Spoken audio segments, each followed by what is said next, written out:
Transitioning into 2017, we're looking at new technologies. They're set to dominate the automotive industry. The future is now with everyday electric cars, self-driving vehicles, cars that talk to one another, exciting the industry. Joining us right now is Detroit Free Press auto critic Mark Phelan. Mark, good to see you. Nice to be with you. So Thank everything you. is going to be technology in our cars. You've been writing about some exciting new tech coming to Cadillac. Tell us about what the Cadillac will look like and what you're expecting in the next year. Well, one of the most interesting things that will happen will be that Cadillac will begin building some cars that can talk to each other while they're on the road. The idea is eventually to link all the cars that are on the road so that if, for instance, there's one of those ghastly pileups that you hear about on the freeway in terms of when there's fog or snow, the cars a mile or two behind the accident will realize there's trouble ahead, slow down, pull over.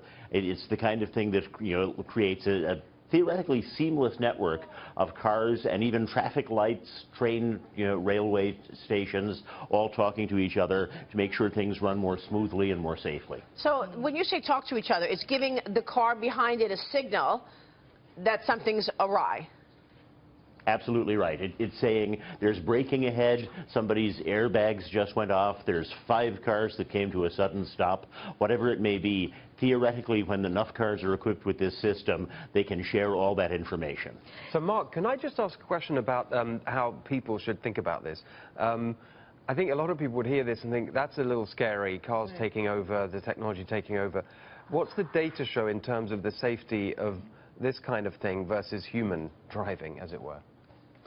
Well, there is no data yet because it's just about to go through into its first real-world testing. However, there are a lot of autonomous systems already that apply the brakes when they realize that an accident is imminent or very likely, and thus far the results from those seem to be pretty good. Yeah, I would still think that companies would be a little nervous because there's always things that malfunction, and then if something goes wrong, it's their fault. Can't blame the driver, which is probably pretty nice for them to be able to blame right now. Mark, it feels like this is almost like a Waze on steroids inside the car, where you can... Very much so. No, that's a perfect example. It's crowdsourcing traffic information, that's what it feels like. and specifically traffic information that's on your route, and that theoretically can be very helpful. I like that. I love Waze, by the way. Waze is great. I have to say, because our drone company Measure, which actually does some work with Fox, but we're working on traffic patterns using drones, as opposed to using helicopters. So you'll have the traffic patterns in front of you. You'll know when you're operating the drone. Yeah.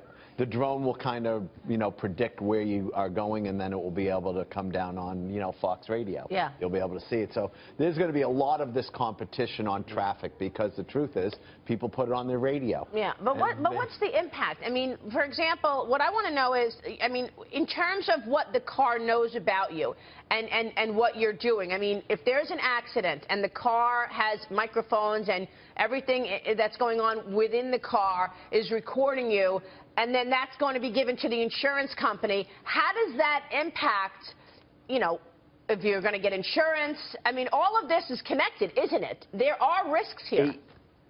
It can become connected, and it's a bunch of very interesting questions that have not fully been sorted out yet.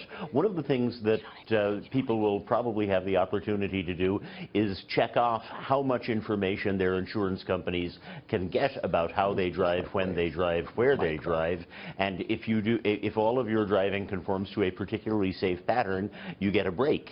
In some cases, insurance companies are already doing this.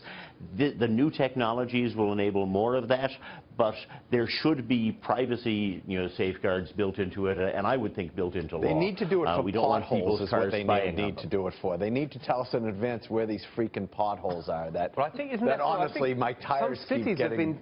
I mean, this city, every time you come in this city... Well, some cities have been testing, so I think Boston had an experiment where your mobile phone would, if it went over a pothole, would report it to the city authorities.